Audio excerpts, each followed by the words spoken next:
Today, more than at any time in recent memory, we are confronted with images and the reality of violent conflict. But other eras have known turmoil. 35 years ago, former First Lady Eleanor Roosevelt said, "It is not enough for us to talk about peace. One must believe in it. And it isn't enough to believe in it. One must work for it." 100 years ago, a peacemaker was born.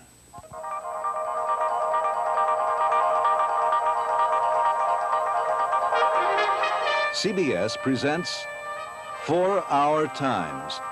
Today, Beyond Tomorrow, the vision of Athenagoras. Our narrator is Yanni Simonidis. Today's program commemorates the birth of an unusual human being, the late Orthodox ecumenical patriarch Athenagoras I. He was a spiritual leader whose life made an indelible impact on his own Orthodox flock and many others. When he died in 1972, religious leaders of all faiths, politicians, and lay people mourned him. Starting in the early years of his priesthood, Athenagoras worked to help victims of war between Greece and Turkey, brought unity to the disorganized parishes of the Greek Orthodox Church of America, worked to lessen divisions among Orthodox Christians, raised funds to provide relief for Greek war victims, encouraged the rapprochement between Greece and Turkey, led Orthodox Christians into the World Council of Churches, broke through nearly 1,000 years of estrangement between Eastern and Western Christendom, and affected the lives of countless individuals who knew him. Peace cannot be achieved through treaties or through agreements or through conventions. Peace will never be known and experienced by any people on the earth unless they understand one thing, that I must divest myself from any selfish motives or even aims and goals, that I must meet my enemy halfway, where we can both embrace one another and start anew our journey upon this earth. Athenagoras was born Aristoklis Spirou on March 25, 1886, in the village of Vasilikon in Epirus, then under Turkish rule, but since 1913 a part of Greece. He remembered his father, a doctor, as a strong, just, self-critical man. Aristoklis' family lived culturally as Easterners, in an environment of coexistence between Christians, Muslims, and Jews. He was ordained a deacon in 1910 and assumed the ecclesiastical name of Athenagoras. From 1910 to 1918, he served as archdeacon and superintendent of schools at Monastir, then Turkish and now Yugoslav territory. When asked once what had made him understand and love man so much, Athenagoras answered, "Hatred. In Monastir, Greeks, Turks, Albanians, Bulgarians, Romanians, Jews, all were at loggerheads with each other. It became more distressing during the 1914 war. Human life was worthless. I saw priests marching with their soldiers. This degradation of the great ethic, love one another, was responsible for making me the humble carrier of the word of God." As bishop and metropolitan of the island of Corfu, Athenagoras was confronted with the calamity of thousands of Greek refugees who were part of 1.5 million expelled from Turkey in the aftermath of World War I and the Greco-Turkish War. Athenagoras built scores of schools, orphanages, and community centers in Corfu. Spiritual father to Christians, Muslims, and Jews alike, he officiated at communion for churchless Armenian refugees, arranged marriages for prostitutes, and cultivated relationships with Catholics and Protestants, actions all quite radical for a Greek clergyman of the time.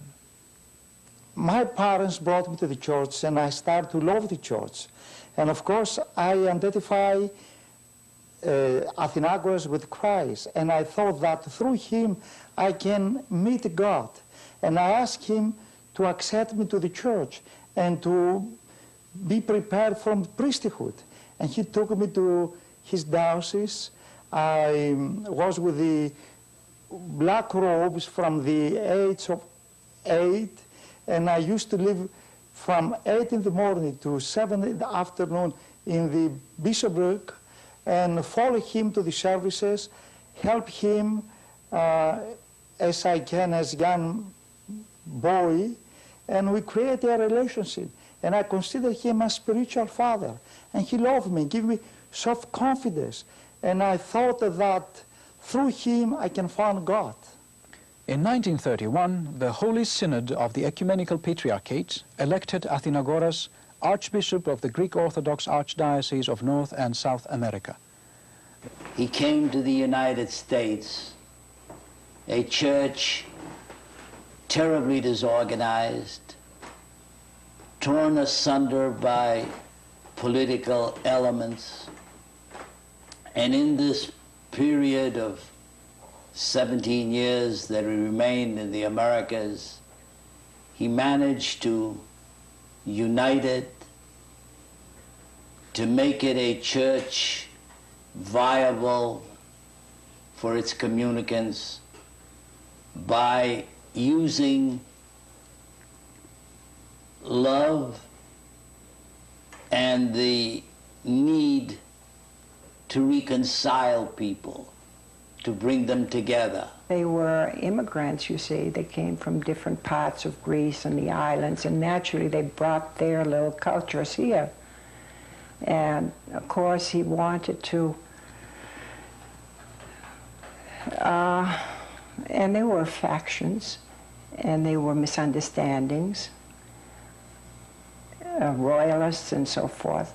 And of course, he organized them and to bring peace and understanding and love. Archbishop Athenagoras traveled constantly, with no set itinerary, visiting parishes from Vermont to California. One afternoon I was called in when he had a group of fighting trustees of a parish somewhere in Pennsylvania. When both groups left, I turned to His Holiness and said, but what will happen when these people get back into their Pennsylvania parish? And both have been given the impression that you agreed with them. But you agreed with two totally diverse views. And his response to me was, it is not my position to displease people. I've tried to convey to them of my love and my concern for them, that they must find a way to live with each other. Beatrice Marks lived in a parish in Chicago in the 1930s. And I remember vividly walking with my mother, and being a young girl, I saw this towering man of God, and I said to my mother, is that the Archbishop? And she said, yes. And he motioned for me to walk up to him. Well, I was frightened because I had never seen a man with that stature and grace that he had. So I was hesitant, and he says to me, come here, my little granddaughter. So with that, my mother says, you go, he's calling you. So I went there, and he blessed me and wished me well. The Depression era found Greek Americans and others suffering in poverty.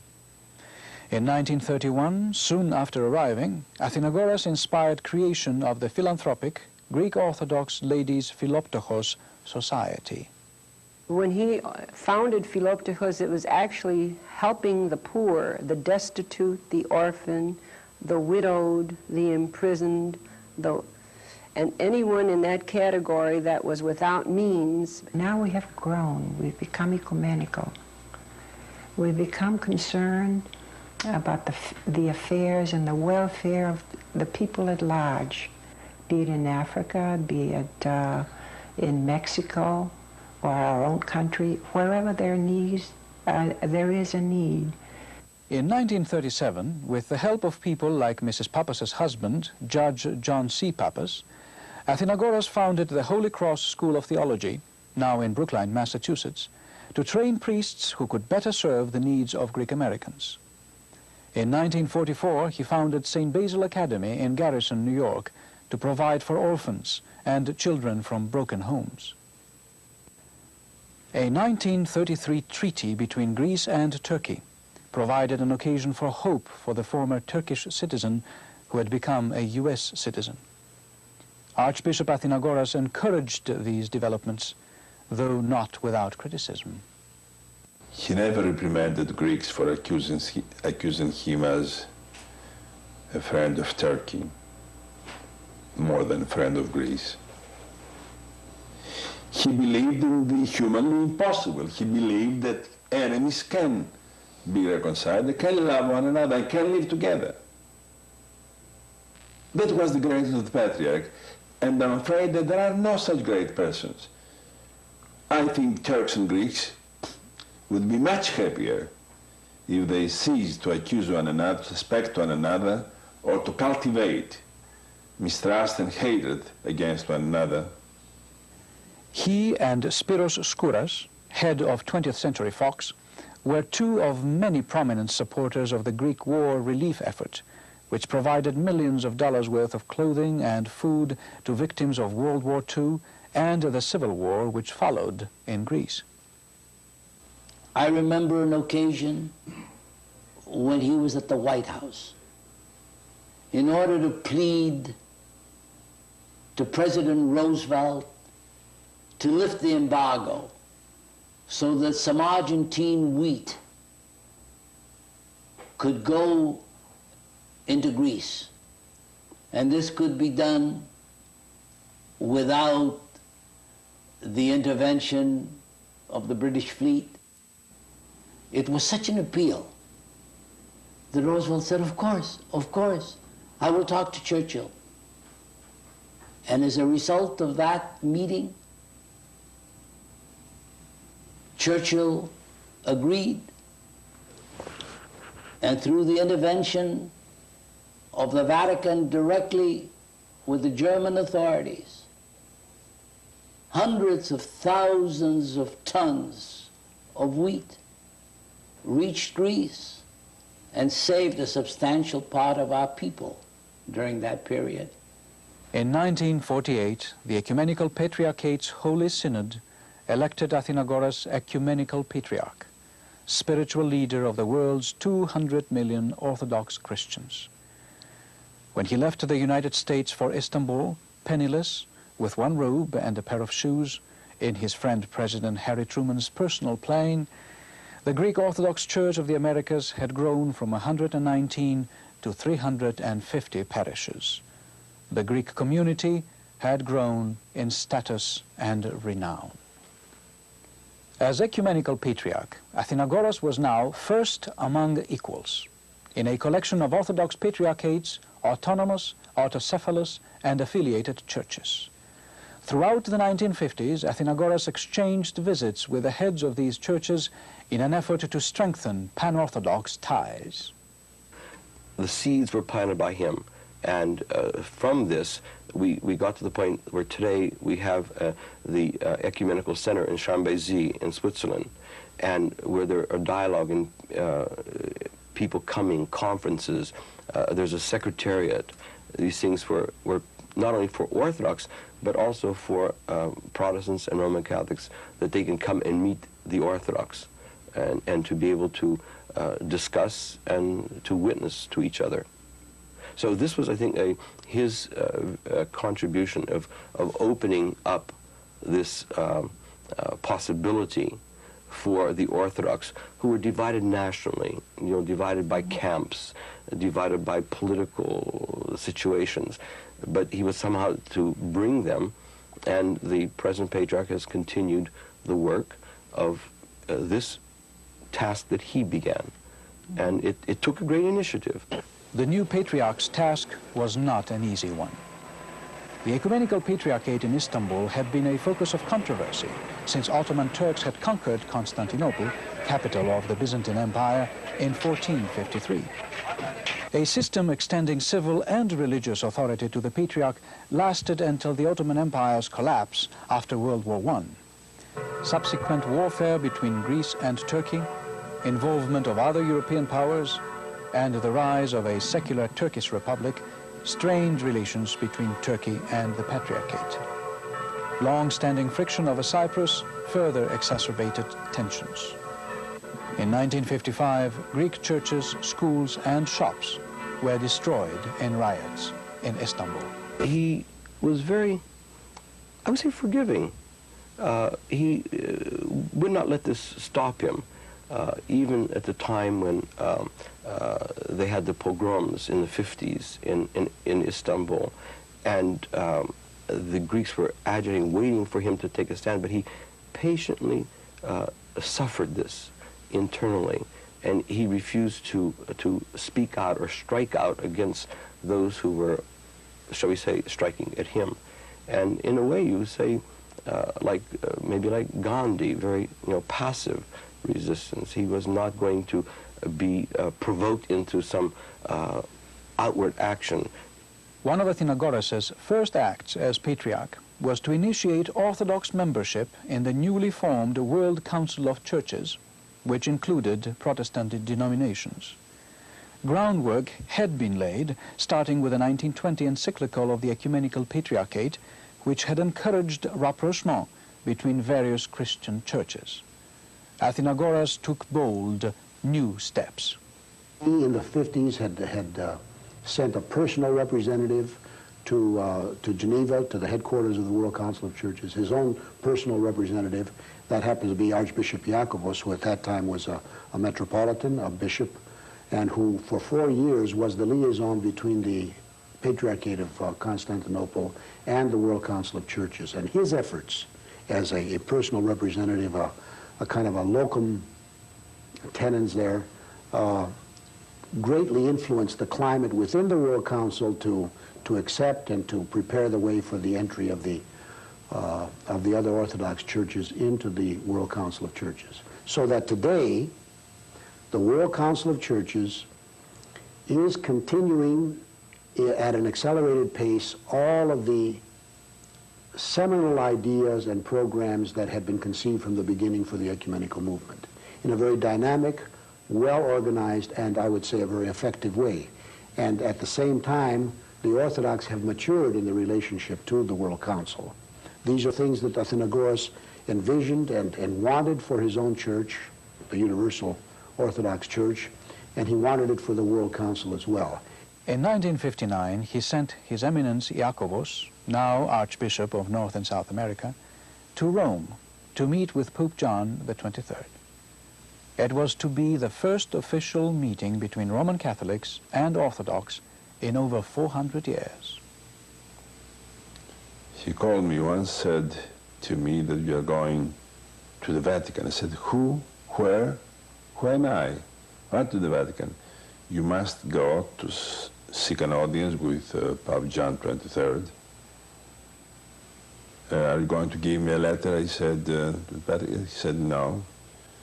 Just a few words, that there was a man whose name was John and who was sent to the world to prepare the way for Christ.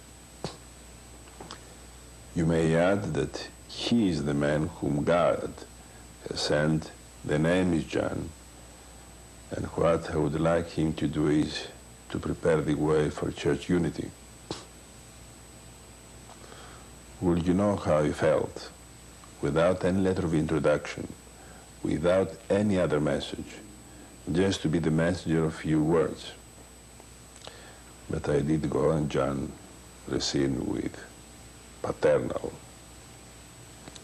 love. I had the discussion, and that was the beginning of the rapprochement policy, which brought Pope Paul and Patriarch together, both in Jerusalem and Fanar and in Rome. Shortly after this meeting, a number of initiatives were undertaken by both sides. A Secretariat for Christian Unity was set up at the Vatican. At the second historic Pan-Orthodox conference that Athenagoras convened in Rhodes in 1963, church leaders accepted his proposal that a dialogue on equal terms be initiated with the Roman Catholic Church. Despite the death of Pope John XXIII, dialogue continued between Athenagoras and Pope Paul VI. In January 1964, the two met in Jerusalem on the Mount of Olives and read the Sermon on the Mount together.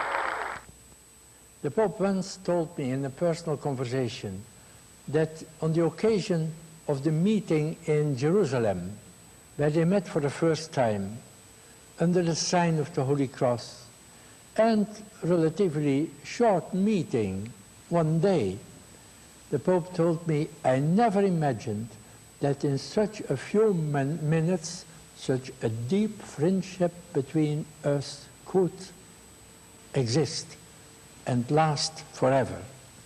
The following year, in ceremonies in Istanbul and Rome, Patriarch and Pontiff presided over annulment of the mutual excommunications of 1054, an action which had led to nearly 1,000 years of schism between Eastern and Western Christianity.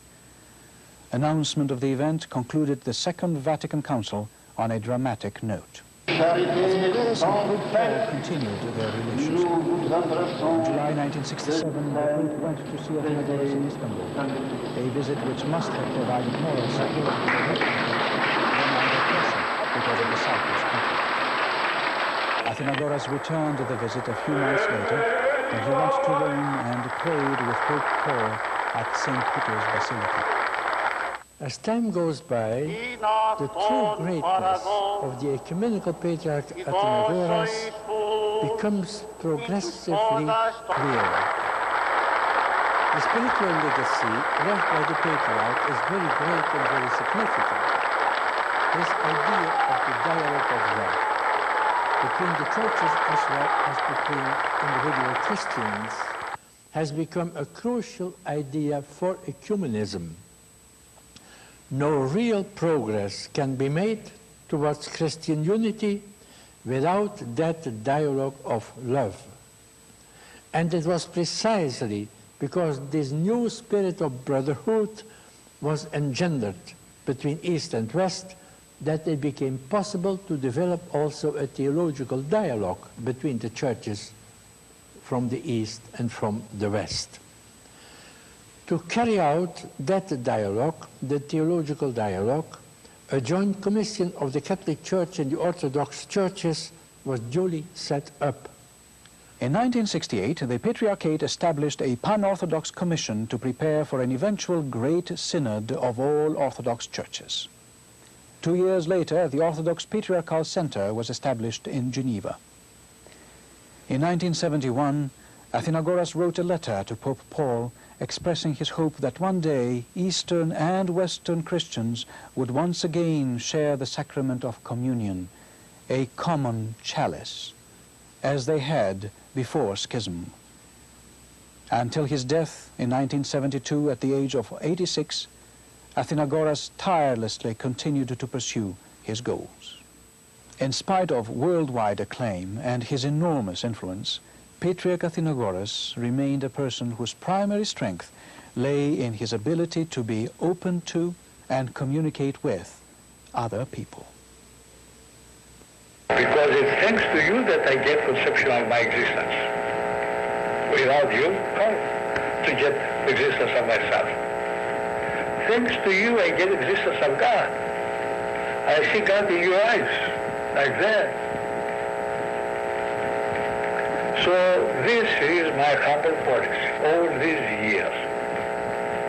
And this is my philosophy, this is my ecumenical movement, this is my administration, this is my happiness, and this is my mission, and this is my destiny. He was the kind of person that believed in people primarily. And I think many young people are encouraged by that. They would like to believe in other people as well, because there's, you know, there are many times things that you can't trust. You can't trust the government, you can't trust the economic sector, you can't trust so many other things, but you can trust people if you get to know them better, and he kind of exemplified that. It's not for nothing that in the Eastern Church the Beatitudes matter so much. They're terribly important in the Eastern service. And the meek, you know, inherit the earth. Meek isn't a very good translation. Yeah, the French translation of it is somewhat better. It's the debonair. It's the restrained strength of a lion. A lion gets credit for being gentle. A mouse does not. And he was gentle. But it's enormous strength and absolute persistent will, unyielding will. For those who seek answers in today's climate of tension and uncertainty, Athenagoras' legacy could be found in the hope that his vision provided. Hope for unity in the face of division, for dialogue when there is mistrust, for reconciliation in the midst of conflict, and for the faith to believe in tomorrow. His abiding conviction that God would triumph, and perfect willingness to suffer to anything else, but perfectly sure that that was all part of the program and that God would triumph. And I regard that's the most important single thing. He looked like the Rock of Gibraltar. He was the Rock of Gibraltar. And a kind of absolutely fixed strength which gave heart to people when they needed it. And that's an important ministry, to be strong enough so that when people need you, you are there. And he was always there. We conceive life by loving. If they love you, good, it is good. But just love is enough. What is love? Just a full glass, which needs not even any drop to receive. A full glass, touring and touring and touring, and embracing everyone, beyond of a race, beyond of nationality, beyond of creed, and of faith and the religion.